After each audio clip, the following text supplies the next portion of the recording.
नमस्कार, आपका स्वागत है इस चैनल में। सबसे पहले आपके सामने सवाल उठाया था कि क्या होगा भारतीय बच्चों का।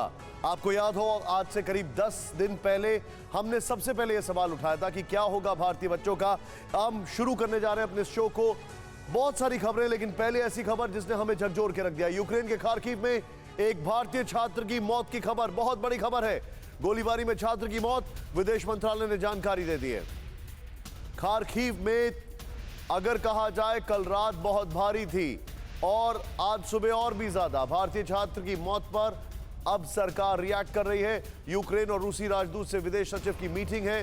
दोनों राजदूतों से विदेश सचिव हर्ष श्रृंगला मुलाकात कर रहे हैं। यूक्रेन में भारतीय छात्रों की सुरक्षा पर बातचीत।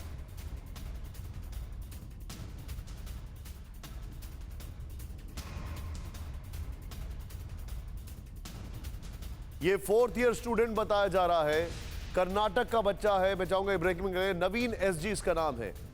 4th ईयर का स्टूडेंट कर्नाटक का जो है ये रहने वाला है और इसका नाम है नवीन एसजी। इसके साथ ही मैं आपको एक और बड़ी खबर बता रहा हूं, यूक्रेन से जल्द भारतीयों को निकाला जाएगा। बड़ी खबर, भारत सरकार नई पहल करने की कोशिश में जुटी हुई है। रूस के रास्ते भारतीय छात्रों को निकालने की तैयारी की जा रही है। खार्किव, बेलगोरोड खोलने पर हो रहा है विचार, लेकिन बेलगोरोड में तो रूसी फौज मौजूद है। यूक्रेन रूस के संपर्क में विदेश मंत्रालय के अफसर। मैं चाहूंगा ये दोनों ब्रेकिंग, दोनों विजुअल के साथ सीधे चले। मनीष झा हमारे साथ है। मनीष, क्या क्या इंफॉर्मेशन है, बताइए जरा।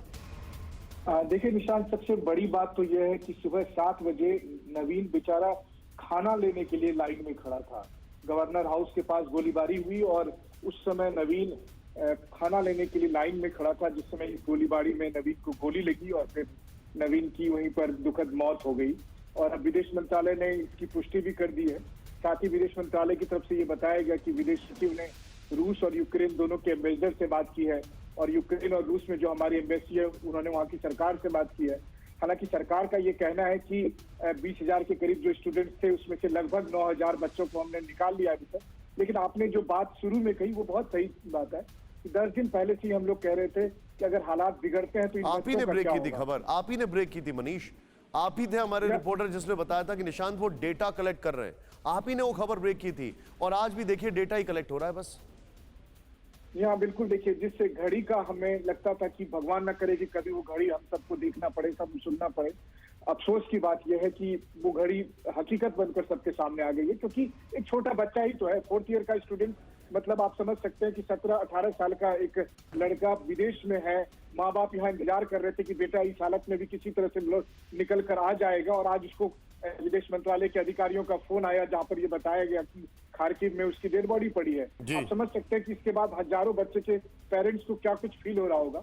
लेकिन चलिए, भारत सरकार भी बात कर रही है रूस और यूक्रेन से एक वैकल्पिक रूट और खोलने की कोशिश हो रही है, क्योंकि खार्किव में बहुत बच्चे हैं, ताकि वहां से पास में जो रूस का बॉर्डर है, क्या रूस वो बॉर्डर खोलकर भारतीय छात्रों को निकलने का परमिशन देगा? आप हमें इस पर लगातार अपडेट करते रहिएगा। आप ही ने सबसे पहले खबर ब्रेक की थी कि निशांत वहां पे डेटा कलेक्ट कर रहे हैं।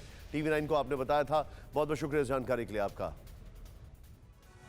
हमारी परवाह देश की, सोमवार से शुक्रवार रात 10 बजे TV9 भारतवर्ष पर।